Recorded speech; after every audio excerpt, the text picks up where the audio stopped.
Well, good morning. Thank you, Supervisor Barger. My name is Anthony Maroney. I am the County of Los Angeles Fire Chief, and I'm also the Region 1 Coordinator for Fire and Rescue Resources. I'm going to be giving an update on the Palisades fire in addition to the Eaton fire, although I am aware that we have 4 large fires burning in LA County at this time. The Palisades fire is located in both LA City and LA County.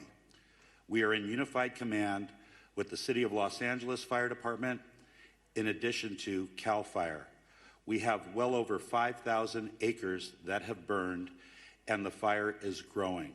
We have no percentage of containment. We have an estimated 1,000 structures destroyed and also no reported fatalities and a high number of significant injuries to residents who did not evacuate, in addition to first responders who are on the fire line. We have over 1,000 personnel assigned, and the cause of the fire is unknown. However, it is under investigation. For the Eaton fire, it is located in both the Angeles National Forest, the Altadena area of LA County, and Pasadena. LA County is in unified command with both the Angeles National Forest and the Pasadena Fire Department. We have over 2,000 acres burning at this time, and the fire continues to grow with 0% containment.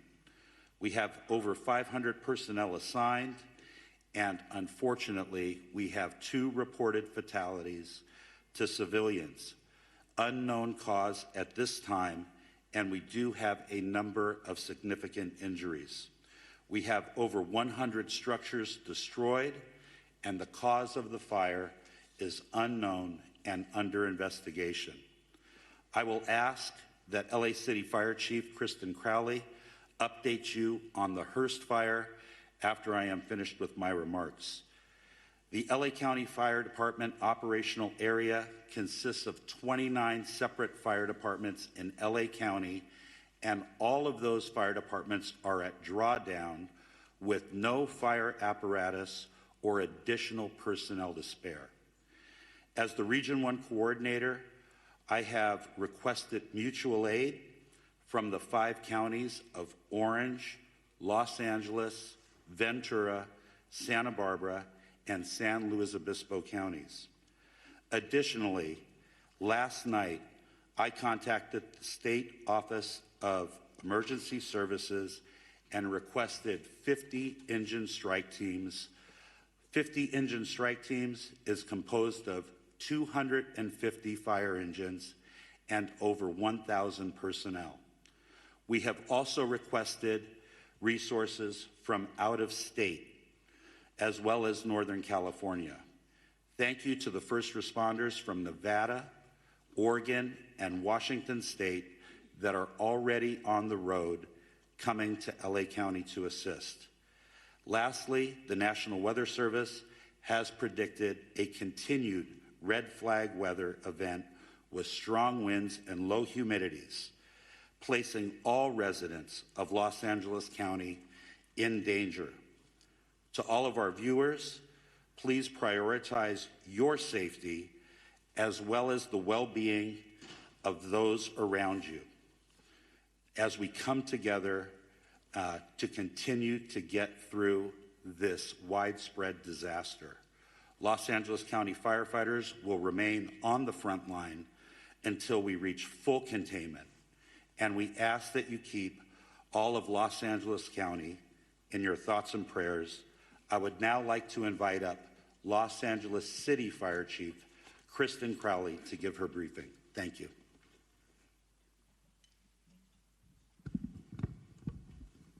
Good morning, everyone. My name is Kristen Crowley, Los Angeles City Fire Department Fire Chief. I'd like to start with just a moment, if we could, of gratitude. A moment of gratitude for our first responders, our boots on the ground that are battling this intense and multiple jurisdiction and number of fires. So gratitude to those who are doing the work since yesterday through the night. And like Chief Maroney said, we're going to continue to work hard to ensure that we save people, lives, and property. With that, I'll be touching on a couple major points. With the Pacific Palisades fire, we know that it continues to demand a significant amount of resources and attention. A second major brush fire, now referred to as the Hearst Fire, has erupted in the Sylmar area of Los Angeles. Now, together, these fires are stretching the capacity of emergency services to their maximum limits. The Los Angeles City Fire Department is battling these two major fires while also maintaining, I want to focus on this as well, 911 services for the city's approximate 4 million residents.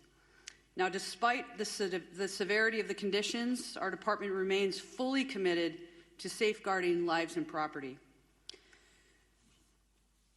Next, I want to focus on what we've done over the last 24 hours. And with that, even within the city of Los Angeles, with these two major brush fires, our department has responded to 3,624 911 calls for service. And to put that in perspective, our average is just under 1,500 calls in a 24-hour period. Over the last 24 hours, we've also responded to an additional 32 structure fires within the city. We've treated and transported an extensive number of medical emergencies, well extending our normal 650 transports to the local hospitals. When it comes to the Pacific Palisades fire, as Chief Maroney had said, this is over 3,000 acres at this point and continues to grow. We will confirm the exact acreage later, so we'll make sure that we also communicate that to the community and to the media. Last night, as of 1930 hours, all aircrafts were grounded due to the high winds. Aircraft are continued to be able to resume their water drops and acreage mapping today when the weather allows us to do so. A total of 3,398 civilians and 15,105 structures are in the evacuation zone. And again, the evacuation zones are the following: north of PCH, west of Kenter Avenue and San Vicente Boulevard, south of Mulholland Drive, and east of Topanga Canyon Boulevard. There are multiple evacuation centers which are supported by the American Red Cross. Injuries. Of course, there's a lot of interest in injuries. We have several firefighters and civilian injuries that have been reported, and all patients have been treated and transported to the local hospitals. Damage assessments. Chief Maroney did speak about a specific number. We are still vetting that through on the city side, so more information to come, and we will message that as soon as we can validate that. Approximately 400 LAFD firefighters have been deployed to the Palisades fire. We have many hundreds of law enforcement officers, our partner agency responders, and public works members engaged in supporting our overall operations. We are going to be transitioning to CAL FIRE this morning to manage this incident at 0800 hours. Next, I'd like to talk briefly about our Hearst fire, which is located in Sylmar. Last night at approximately 10:10 p.m., the fire erupted in the Sylmar area of Los Angeles, adjacent to the Los Angeles National Forest. The fire has rapidly expanded to over 500 acres, prompting the emergency evacuation of more than 3,000 residents. This fire is burning within the footprint of the historic Saddle Ridge fire. Now, despite the extreme winds and significant risks, and that's what we're going to be talking about from today and probably throughout the next few days, there's always that significant risk of life and property, and we'll continue to focus on saving lives and protecting property. The exact anchorage at this point will be confirmed later, and we'll make sure that we communicate that to you as well. Lastly, we want to make sure that everybody understands we are absolutely not out of danger yet. With the strong winds that continue to push through the city and the county today, I would tell you, and we are all committed to our first responders, our firefighters will remain focused on protecting lives and property. The LAFD is extremely proud to stand with all of the entities behind me.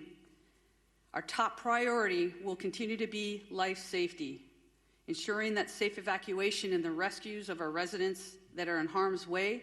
It will continue to be our primary focus in this wind-driven fire event as it continues. Thank you for your cooperation, your support, and your vigilance. And today, we will continue to stand with our partners to protect everyone. Next up, I would like to introduce Sheriff Luna. Thank you. Oh, sorry. Next up. Oh, we moved it. Okay. Yes, we're just moving around, having LA Unified Superintendent Alberto Carvalho, please. Thank you very much. Good morning, everyone. Thank you, Chair Barger, county and city leadership, in addition to the leadership of our first responders and our great community for the very, very important work you continue to do to protect our community, protect the assets, and first and foremost, the health and well-being and lives of members of our community. Los Angeles Unified is the second largest school district in the nation, representing the interests of 540,000 students and 75,000 committed employees. We make decisions regarding closure of schools in a very methodical and science-driven manner. So after a great deal of consultation overnight with experts looking at the data and considering the fact that air quality conditions deteriorated significantly overnight, we have made the decision to shut down a number of schools, particularly in the eastern part of our school system. I will define what those boundaries are. School communities, beginning with leadership, workforce, and families, have been informed about these areas. And as of now, those schools within the boundaries of the area that I will define are closed. This accounts for about 10% of our total schools in our district, about 100 schools out of 1,000 schools. The areas that I'm speaking about are schools located north of Manchester Boulevard, Firestone Boulevard, east of 10th Avenue, west of I-710, and south of Highway 134.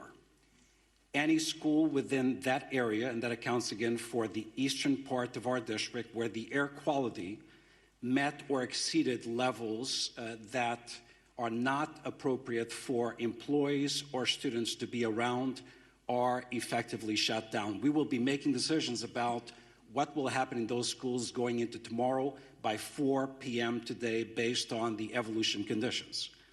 In fact, since we made the decision to shut down those schools, air quality conditions have improved significantly despite the fact that they worsened significantly overnight. I want to speak specifically about schools surrounding the Palisades area. As of last night, we had to shut down 5 schools as a result of mandatory evacuation conditions. Those were Kinter Canyon Elementary School, Canyon Elementary School, Marquez Elementary School, Palisades Charter Elementary School, Revere Middle School, and Topanga Elementary School, in addition to Palisades High Charter High School. We have reports that Palisades High sustained significant damage as a result of the fire. We are working with state and federal entities to quickly access resources to address the issues facing this community. I want to very briefly address our workforce. We know today is not going to be a perfect day. A number of schools are shut down. However, localized conditions may make it difficult for our workforce or parents and students to access schools. Air quality conditions may vary and, in fact, may not necessarily be appropriate beyond the area where we close schools. Please use your discretion. We will utilize grace and be flexible regarding attendance and for students and employees alike. Specifically, students and employees who face chronic respiratory conditions or other health issues. We will be flexible regarding these individuals. We will provide additional updates later on today regarding conditions of schools going into tomorrow. For the schools that are open, recognizing the workforce needs of the parents of our children, beyond the bell activities, care for children in those schools will continue to be provided today. Today is not a typical day. We need flexibility, patience, and grace, and we shall extend that to our workforce and certainly our parents and students in our community. Once again, Our hearts go out to those who have been impacted, and our eternal gratitude to the first responders of our community for the fantastic, difficult work they've done over the past 24 hours. Thank you very much.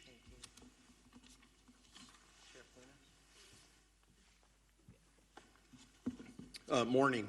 A lot of information to pass on, but please know this. This is a very difficult and challenging situation, but we're surrounded here by people who really care, and we're going to get through this together. That means with all of you as partners in our community. Our top priority continues to be the safety and well-being of our impacted residents, first responders, and all of the individuals involved. But understand that this is a very fluid situation, specifically in the Altadena area, and a lot of our personnel, our deputy personnel, are involved in life-saving measures as we speak now. We are working very closely with local, state, and federal agencies to provide necessary resources and support.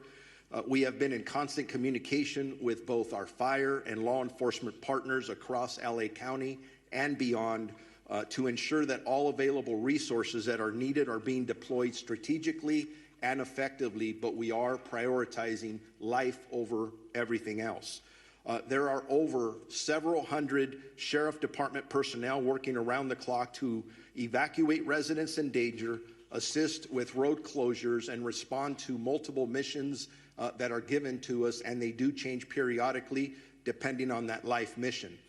To ensure that everyone is going to be safe or safe as possible, additional personnel will likely be assigned to this fire as this continues to go, and you heard from our fire partners that there is no containment yet. I do want to split it up into two. I want to start talking about the Eaton fire first. Currently, there are evacuation orders in Pasadena, Altadena, and Sierra Madre. Evacuation orders, there are approximately 32,500 residents under evacuation orders and approximately 13,186 structures that we deem at risk, and that could grow. Evacuation warnings, approximately 38,600 residents are under evacuation warnings and approximately 14,342 structures are at risk. At 4 a.m. this morning, the evacuation orders did expand to parts of the city of Duarte, Monrovia, and La Cañada. And again, we continue to assess that. That's evolving. That's going to change. So I encourage you to consistently pay attention to all sources of information so you're ready to go when you are given that order, if that does come. As information's changing, even as I was driving up here, even as I'm walking up to this podium, I'm getting messages about several of last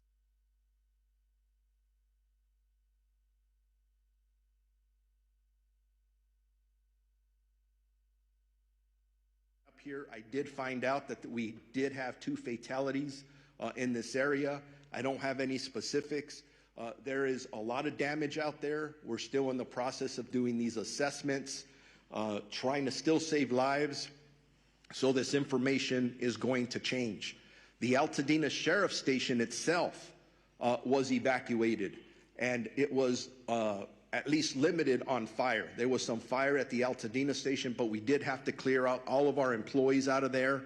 I'm hearing some miraculous stories, and they're just barely coming in, of our deputies who were trying to evacuate the Altadena Station, and then residents were running up from different locations around there asking them for assistance in getting them out of their structures. And from what I understand, they were barely able to get people out before these structures started burning. There's just heroic stories of what our deputies are doing out there from last night and this morning.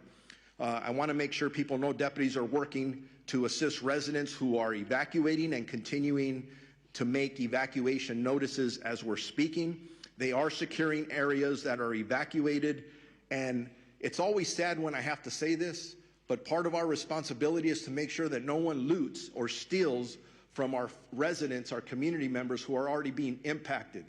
And I'm sad to report we made 2 arrests this morning for looting already.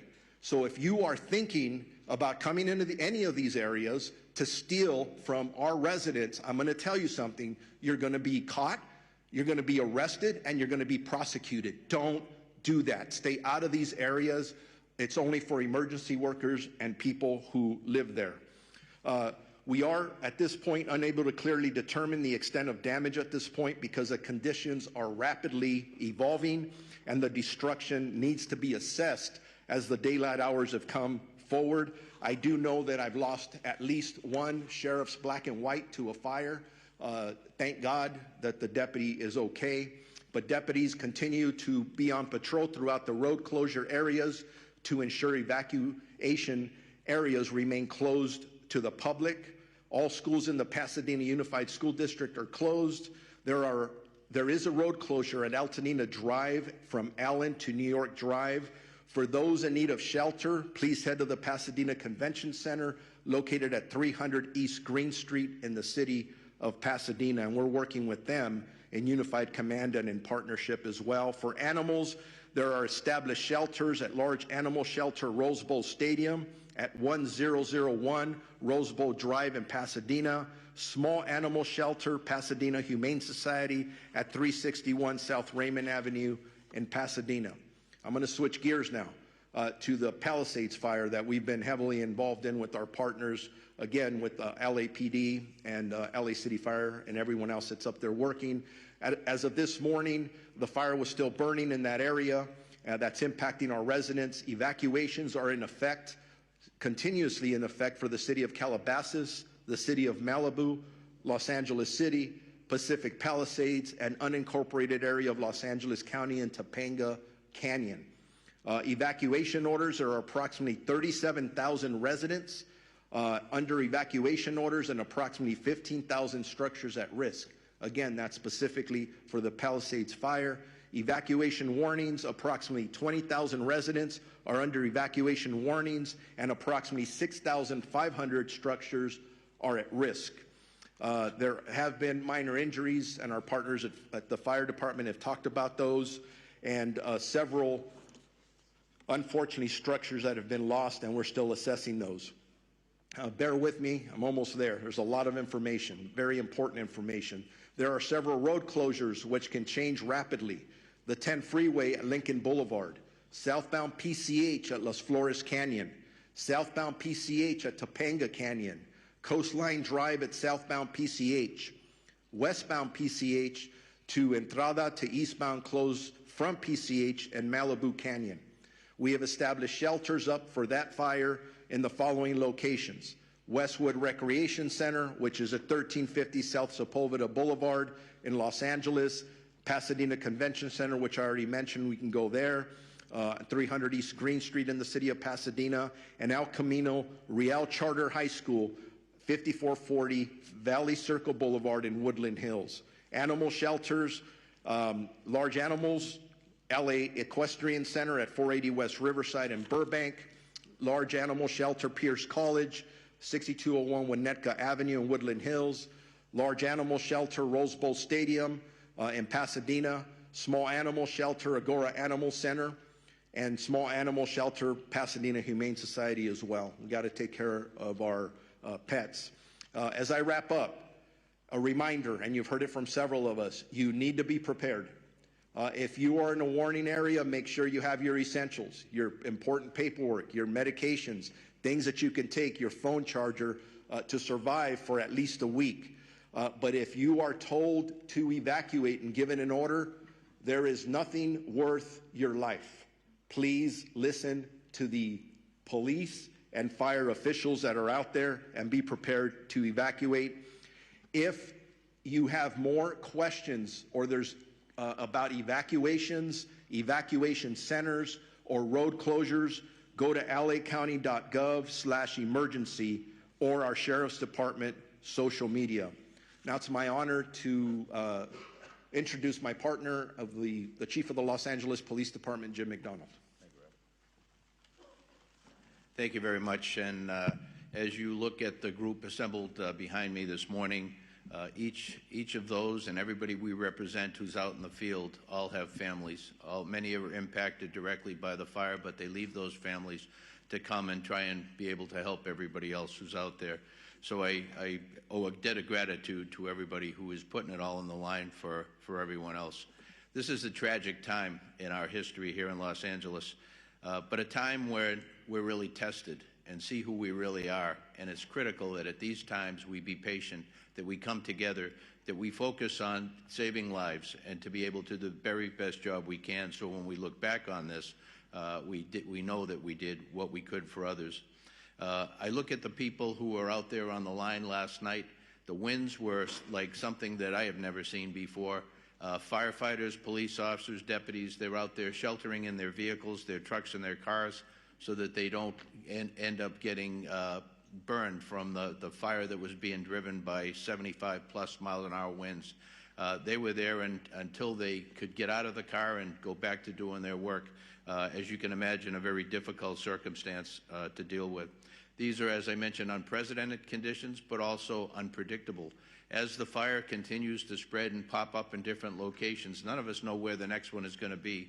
So I would ask you to be vigilant, to look at your neighborhood, to talk to your neighbors, to have everybody on board, so that if they see something start up, that we get on it very quickly. We get fire resources out there as soon as we possibly can, because with these winds, once it starts small, it'll be very big very quickly. And so I would ask for everybody's help, cooperation, and vigilance in that role. As you've heard before about evacuation, that makes the difference between living and not. And so I would ask you to take these warnings, these orders to evacuate very seriously. As you've heard over and again, be ready to go, pack what you need up, but then please comply with these orders. We don't give them, put them out lightly.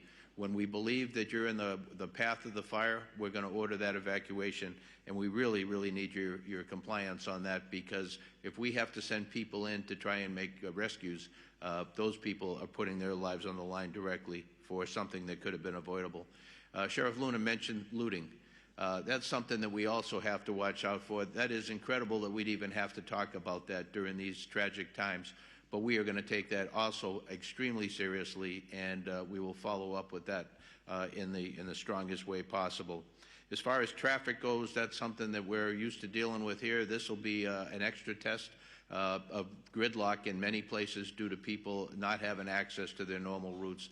I would say that if you have an ability to be able to stay out of the west side today, to commute or to work from home, as long as your employers are good with that, to take advantage of that.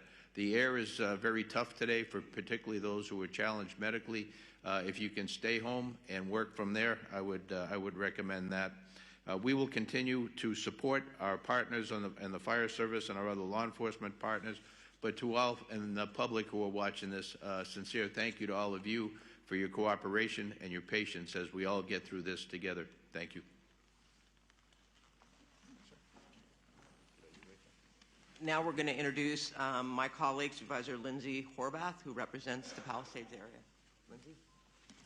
Thank you, Madam Chair. This morning, we woke up to a dark cloud over all of Los Angeles, but it is darkest for those who are most intimately impacted by these fires. It has been an immensely painful 24 hours for communities I represent. The Palisades, the Hearst, and Woodley fires are all in the 3rd District. But our strength is in our togetherness, and that will determine how we make it through. We need your partnership in this time of crisis.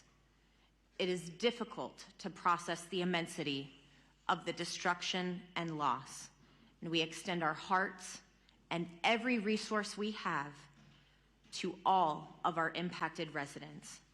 We know when we talk about these structures, they aren't just structures. They aren't even just houses. They're homes. This is our home. These are places where we built community, where we raised families, where we made memories that we will never forget, even if we can't go back to these structures. These are our home. Losing home is simply devastating. And I know that we are all here to support you and stand with you in this time of need. Aggressive winds and fire know no jurisdictional boundaries, nor does coordination and action. Across our LA County agencies, with President Biden and Governor Newsom as they unlock support through fire assistance management grants for Palisades, Eaton, and Hearst fires so far. The talent and tenacity of our first responders is nothing short of extraordinary. And I've said it before, these people on the front lines are doing this because this is their calling. This is not simply a job that they came to have an occupation. They are called to this work to keep us safe, to keep our community safe, and to do all they can in this time of crisis to protect our Los Angeles County. Overnight winds grounded our vehicles, and we have red flag conditions through the end of day tomorrow. But we know that because of these fearless warriors on the front lines, we are doing all that we can to contain this fire. Thank you for your work to keep Los Angeles County safe, including the 3rd District communities of Pacific Palisades, Topanga Canyon, Sunset Mesa, Malibu, Santa Monica, Sylmar, Granada Hills, Lake Balboa, and surrounding communities. Our #1 message to everyone in impacted areas is to follow all evacuation orders and warnings and to stay where you are safe as long as the evacuations remain in place. We continue to have shelter capacity for you, as you have heard, for you, for your pets, and we have animal sheltering sites as well. These orders are not just to keep you safe and to keep your community safe, they are also to keep those on the front lines of this devastating crisis safe. And the longer that you wait to evacuate, the more you are putting people in danger who are putting their lives on the line to protect your homes. Please don't do this. Please evacuate. There is also an evacuation order in Santa Monica, the northern border of the city to San Vicente. The warning is north of Montana to San Vicente as well. We have an evacuation order as well as a warning there. Barry J. Nydorf Juvenile Hall is in Sylmar, and that is under evacuation warning because of the Hearst fire. Our probation department has evacuation plans in place should that move to an evacuation order from a warning, and our priority is to keep our youth in our care safe. Santa Monica Malibu Unified School District has closed its schools today, and as you heard from Superintendent Carvalho, LAUSD has a variety of updates. We have heard from our state insurance commissioner as well, and while this is still quite early in this emergency, we do have some initial guidance from his office for evacuated households on reimbursable insurance expenses, with information to be found at insurance.ca.gov. Obtain a complete copy of your insurance policy, take note of additional living expense limits, track additional expenses, document conversations with your insurer or adjuster, and don't rush any decisions. If you have any questions, call 800-927-4357. Please continue to check emergency.lacounty.gov for the latest information. And I know we will see brighter skies by working together. Los Angeles County will continue to be unrelenting in our response, and I know we have only the finest on the front lines fighting this fire. It's our duty to see them succeed. Thank you. All right, now we are going to hear from LA City Council President and Mayor Pro Tem Marquise Harris Dawson. Thank you so much. Good morning, everybody. On behalf of the City of Los Angeles, I just want to begin by thanking and recognizing and acknowledging the great work of our first responders, especially the men and women of the Los Angeles Fire Department, who last night we all witnessed doing heroic work in the face of grave danger. Last night was one of the most devastating and terrifying nights that we've seen in any part of our city, at any part of our history. Fire literally jumping roads, taking out structures, and our public safety professionals created an environment where injuries were kept to a minimum, Fatalities were kept to a minimum, and we wake up this morning with a renewed spirit that we can defeat this fire and move on to a brighter day. I want to also acknowledge the two members of the council that are with us today that represent the areas of the fire. Councilwoman Tracy Park of the 11th District, who's I think probably has about 90 minutes sleep by my count, because every time I looked on the television, you were there knocking on doors in neighborhoods, in community centers, at the shelters, making sure the community was okay. And then an absolute professional, someone who, since I've been on the council with her, has had to fight a fire almost every year. And so is a pro from the San Fernando Valley, the council member from the 7th District, Monica Rodriguez.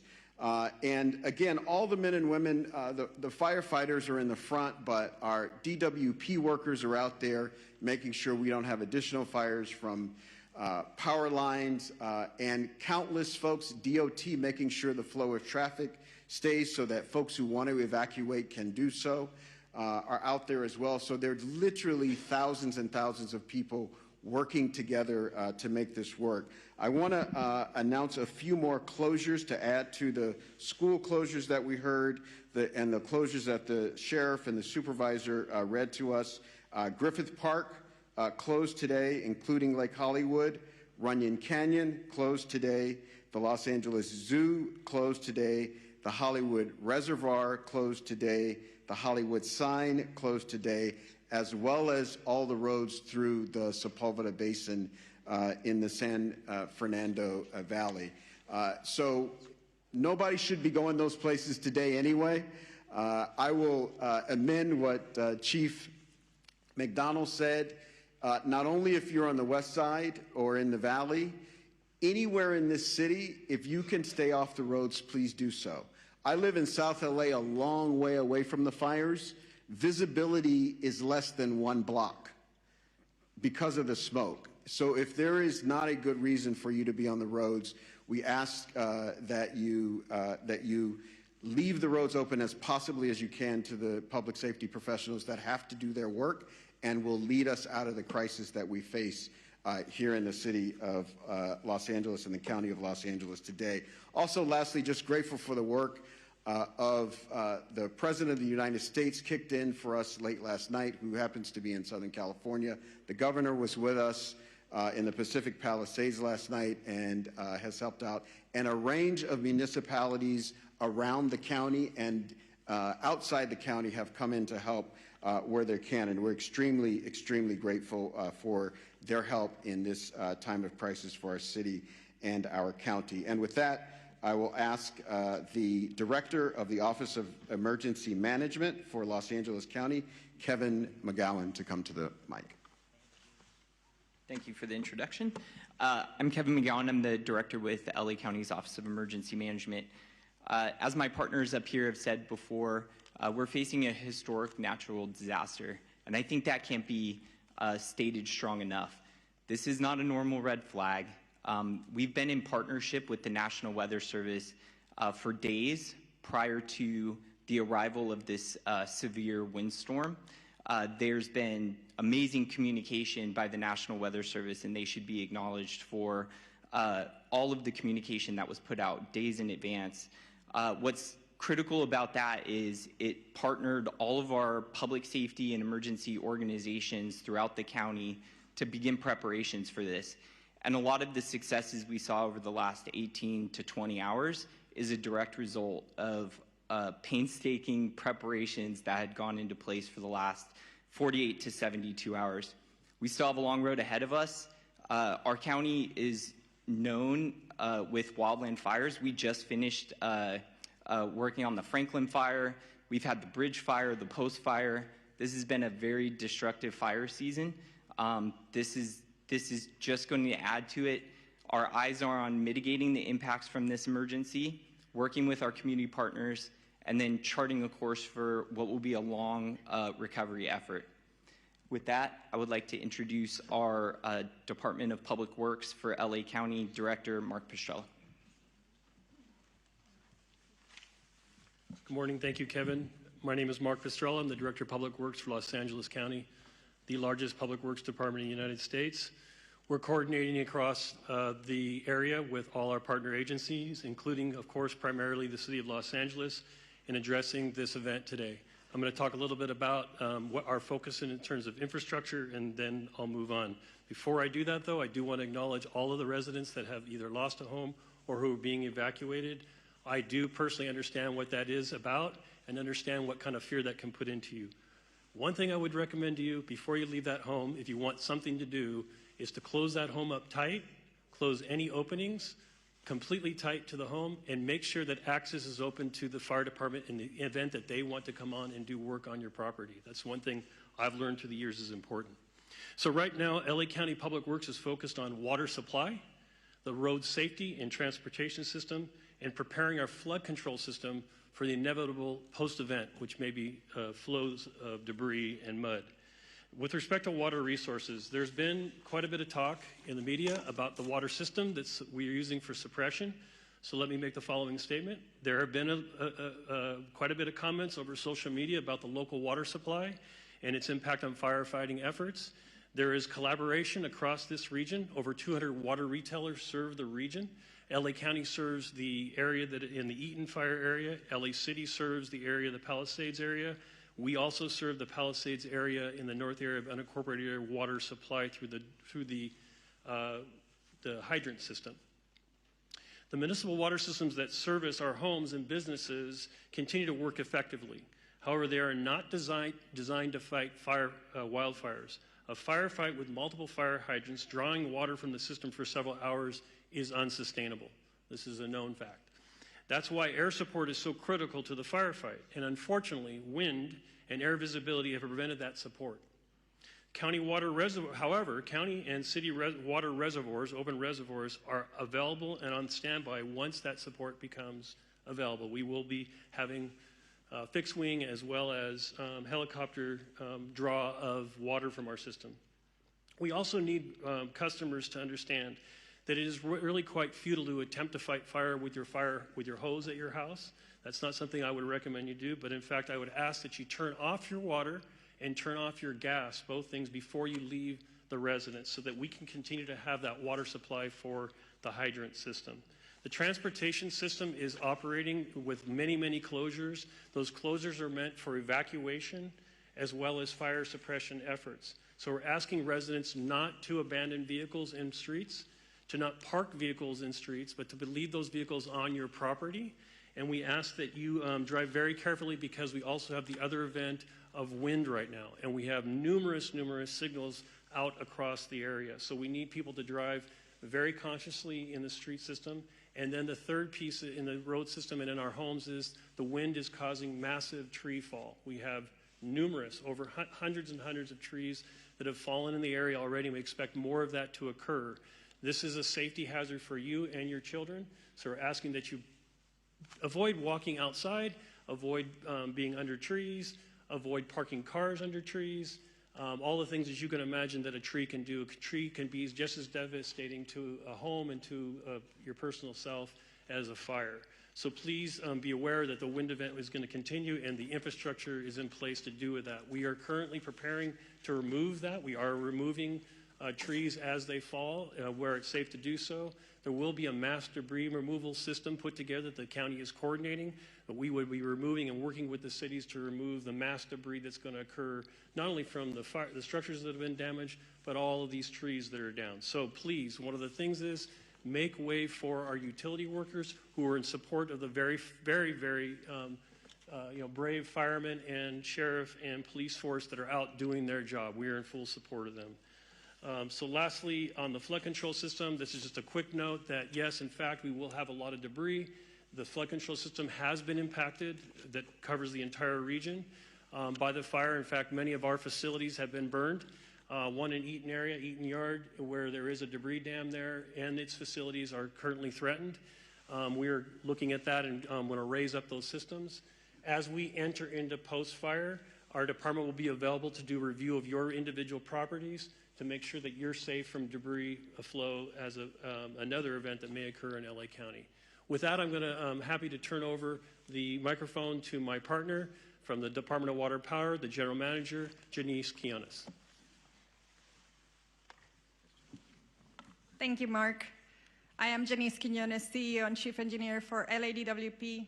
I want to start by thanking everybody on this response. I've been in emergency management my whole career, and the collaboration I've seen in this response has been incredible, especially our first responders, our crews. I want to thank our crews that have been working on high winds trying to restore power as fast as possible, and also county, city council, mayor's office. The mayor has been in contact with me all the time.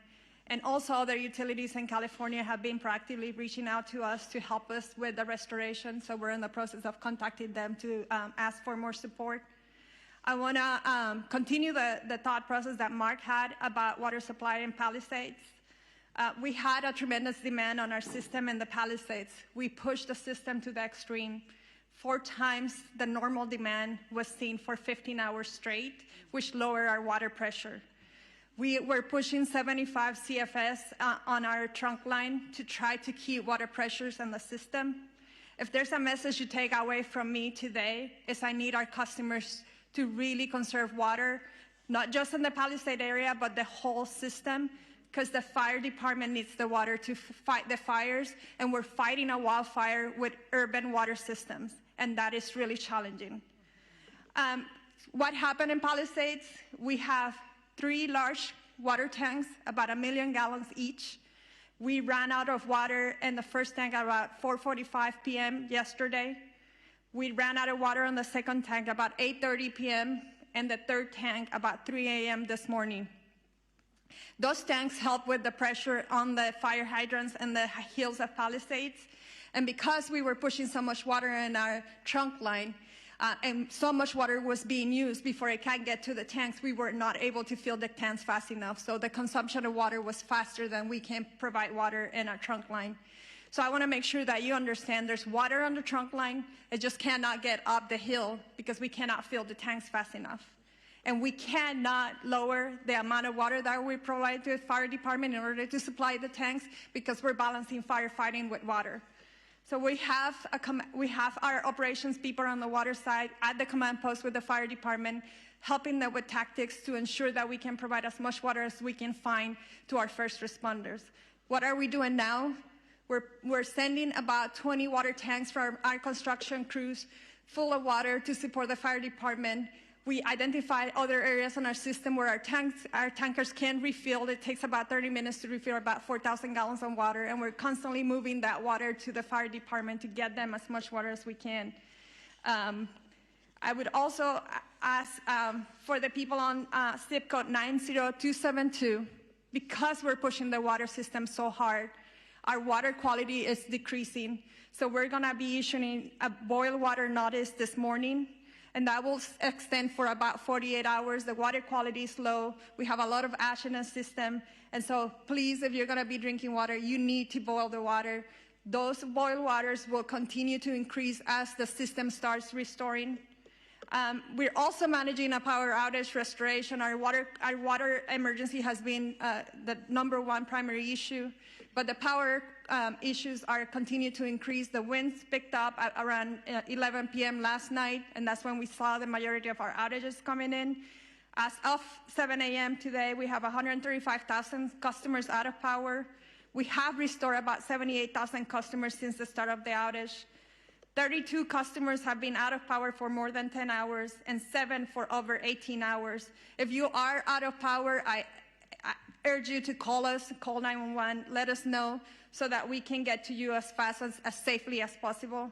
We are on a severe emergency activation at the EOC for both water and power. It's taking us 24 to 48 hours to get to all of the outage. That's why we're going to start increasing our mutual aid request to get more crews on here to reduce that restoration time, but we cannot do that until it's safe for our crews. And I'm happy to report we have had no safety incidents for either the water and the power crews, which we need all the crews safely operating in our system. 40% of our outages were due to us having to de-energize the circuits for public safety. And we cannot energize them until it's safe to do so, and we have put eyes on our system. 20% is because of wire downs, and 6.5% is because our system has protected itself from further outages, and so we have to patrol every line before we come back online. with that, I just want to thank everybody and Madam Chair. Thank you so much. We want to transition. We're 5 minutes over. We do want to give a little bit of time for question and answer with the press. I'm going to call on you. Please identify yourself, your name, and which media outlet you're with. I see a hand up here. We'll go with you first. Because this press conference called One Voice is bringing together some of our city leaders, our county leaders here together for this incredible tragedy, this crisis that we're experiencing right now. And a lot of our viewers are asking, how can other Angelenos help? Because people want to volunteer, people want to help. What's the best way that other folks out there that want to help, what can they do? Well, first of all, thank you for that question, because I think this does speak volumes to the fact that it's not just at the local level, it's at the state and the federal level as well, and it is one voice. We're seeing these fires taking place countywide, which is stretching our resources. But to the public, I mentioned All Saints in Pasadena that's opened up its church to people that are evacuating, people that are not only part of their parish, but also people that are seeking refuge. I would encourage, and we will work with our Office of Emergency Management, to put together a list of what you can do to help. I know at Pasadena Convention Center, they're looking for resources, food, and blankets. Red Cross is putting that together, but we can always use more. So this is the time for us all to come together. I mean, we're trying to wrap our heads around just getting this fire under control. But make no mistake, we will put something together so that people can offer their support. You are seeing the goodness, and I know Supervisor Horvath mentioned it. With all these horrific stories you hear, you also hear stories of people that are doing amazing things to help their neighbors and their community. Thank you for that. I'll go ahead in the green shirt.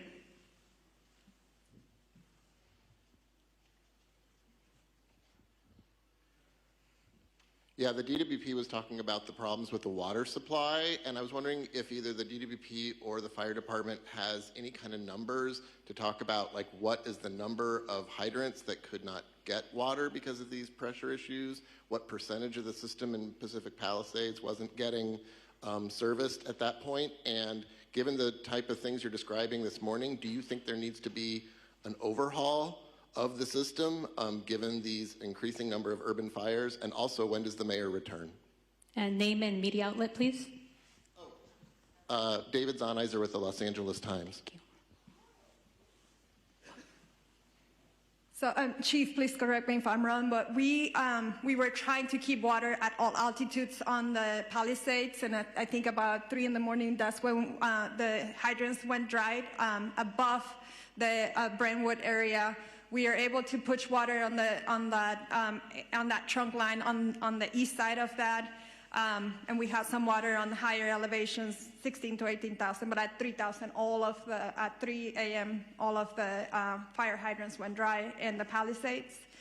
To your question of climate resiliency and how do we need to update the system, I would say that that is true. We were talking with the county supervisor and Mark on how are we going to change the way we operate our water systems for events like this. This is an unprecedented event. I think the 2011 winds was significant from a power outage perspective, but the fires have really increased the response complexity of this. We had crews trying to mitigate this, and we had to evacuate. We worked with fire department to try to get back in and try to fill the tanks again. It was unsafe to do so. So you're managing the fires, you're managing the power outage, and you're managing the water needs because it was an urban wildfire firefighting.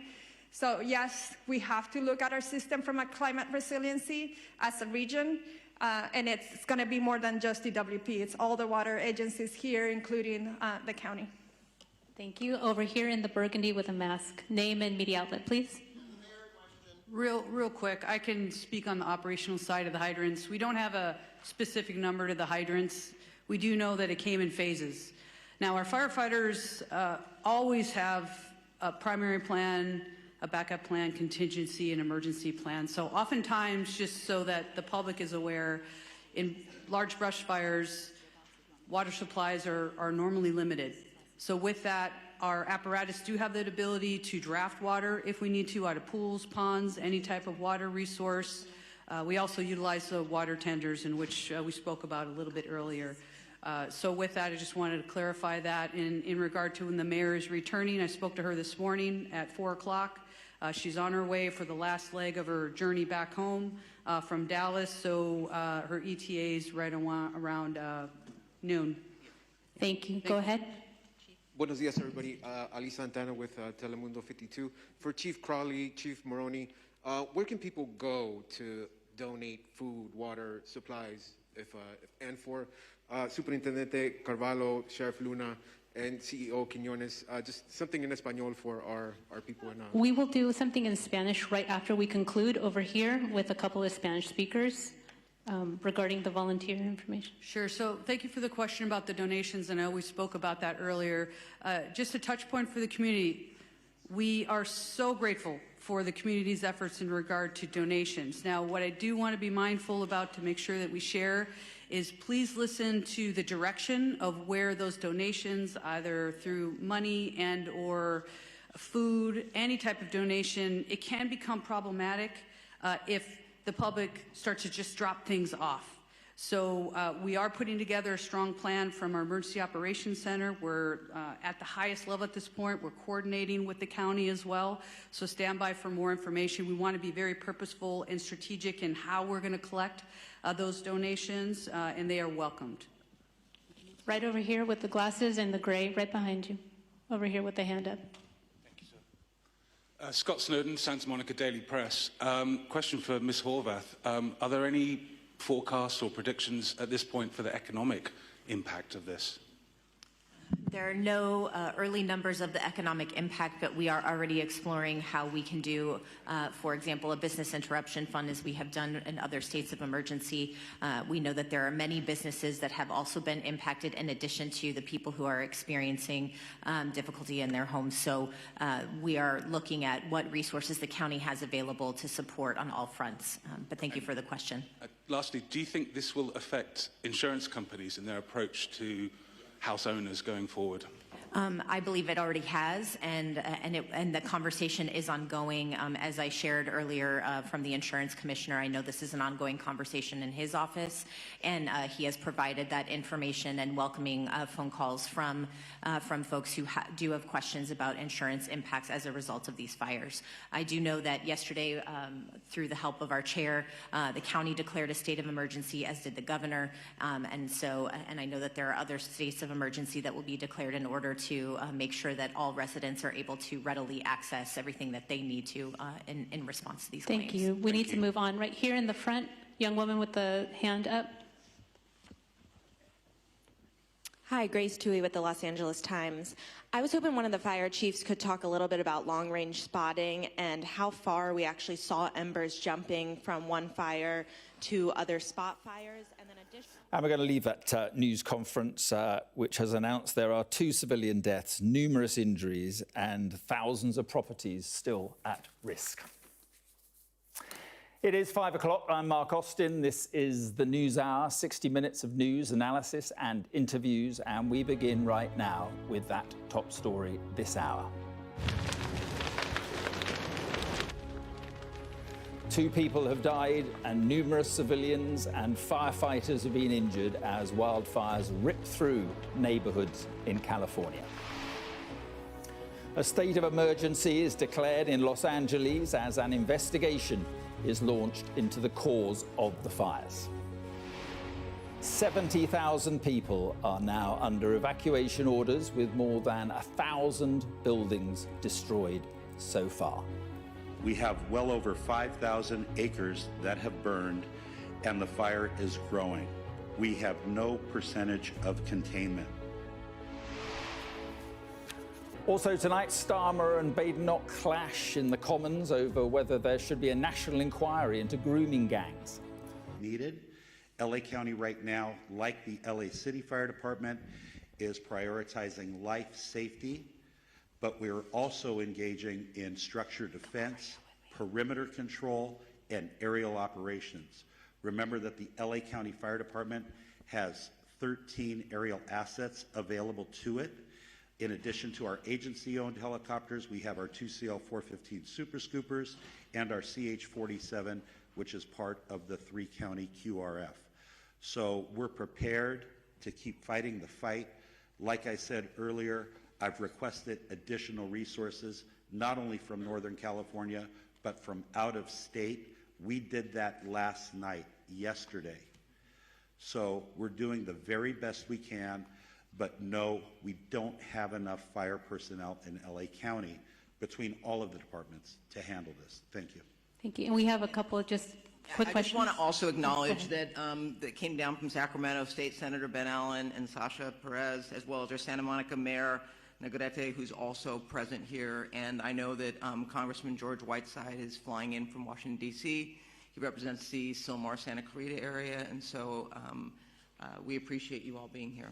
Thank you, and Chair I think Barker. someone from the mayor's office would like to go ahead. Thank you, introduce Supervisor. Thank you, appreciate it.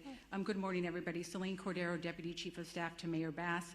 I just wanted to step forward and address the question about the mayor. The mayor will be on the ground shortly, very shortly this morning, and engaged. But I want to assure the community and the city, our mayor has been actively engaged 100% of the time, the entire last 24 hours throughout this unfortunate event and crisis. The mayor has been in constant communication with our chief of police, our fire chief, our council president, our law enforcement partners, our Supervisor Barger, thank you, and our county partners. So I just want to stress she has had 100% access the entire time that she's been traveling and been actively involved in the decision making. So thank you very much to all up here, and the mayor looks forward to meeting you very shortly this morning. Thank you for that. Over here in the green shirt. Good morning. Stephen Coleman, KABC. You mentioned 4 fires. I'm aware of 3. Could you describe and characterize the 4th fire? County fire? Yes, I can speak briefly on that 4th fire. Was a Woodley fire, which is approximately, it was a smaller fire. We threw a lot of resources at it. It is under control at this point. We'll push that information out to the media so you have the very specifics, but we're calling it the Woodley fire.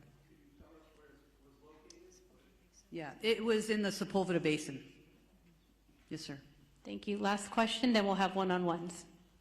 Hi, Samantha Norris, San Fernando Valley Sun. I know the Hearst fire is one of the smaller fires here, but can somebody speak more to what resources are being deployed to that fire? And for people in the Sylmar area, what are the evacuation zone areas, any closures, and where those people can go in the area? Hi, good morning. Councilwoman Monica Rodriguez from the 7th District. Last night we evacuated 71 horses from the Stetson Ranch area. The fire came up quickly, and so thankfully they were safely evacuated to the Hanson Dam Equestrian Center. As we indicated, this is a very dynamic situation, and the lack of aerial support is making it that much more challenging for firefighters to be able to fight these fires, whether it's in the Palisades or any other part of the county. And so it's critically important that people heed the evacuation orders. In the Sylmar community, Richie Valens Rec Center in Pacoima is available for the evacuations. Currently, there is 80% vacancies, so there's still capacity for people to evacuate there. Going beyond that, we will continue to open up additional facilities as it's needed. I want to ensure the public that the things that you can do, and I know the question was asked earlier, if you're not in the immediate fire area, there are things that you can do to be of assistance, and it goes to looking at hardening your home from any potential threat of embers. These embers fly, they can go for a couple miles. So we want to ensure that they do everything to create the defensible space in their homes if they're in the adjacent areas. Again, staying off the roads to the greatest degree possible. More importantly, reducing your water usage at this time. Because there is no aerial support, all of our water is being heavily demanded upon for these firefights in all parts of the county. So these are the proactive measures that people can be taking to be of assistance immediately given the needs of our first responders. If you have downed power lines, report those to 911. We can also report all outages to 1-800-DIAL-DWP. And most importantly, for trees that are down, because we know we have a lot of road blockages, our Bureau of Street Services, for the City of Los Angeles. All of our street services crew and public works crews are out there doing that work as well, and they are part of our first responders. Want to make sure that everyone's reporting those to 311 so that we can keep the roads cleared for everyone to have the greatest amount of access for our fire personnel. But most importantly, for the adjacent equine areas, because I know in the Hearst fire, we're concerned about the spread right now. There's a lull in the wind, but we're concerned about the potential spread to other equine areas. We want to make sure that we launched our early evacuation for horse keeping areas in the Northeast San Fernando Valley, and I want to continue to urge the public in these adjacent areas to please be prepared with your bags, with your important documents, to be ready to be prepared to potentially heed the call for evacuation. Thank you. Thank you very much. We're over time. We're going to... Just one clarity as sorry. well, so you have some of the statistics. It started at 1010 last night. The latest acreage we have is 500 acres. We're working closely with our partners, which are the Los Angeles National Forest. We have a rep over here behind us, so we can do some one-on-ones if you want more specific, but we are unified with them. Also, the good news is, through the heroic efforts of our crews working through the night last night, our overall objective was to keep that fire so it did not overpass the 5, did not cross the 5 at this point. We're able to hold it to that point. But again, the winds are back up. We're working really, really hard there to make sure we maintain that. And we're going to continue to work really, really hard with our partners.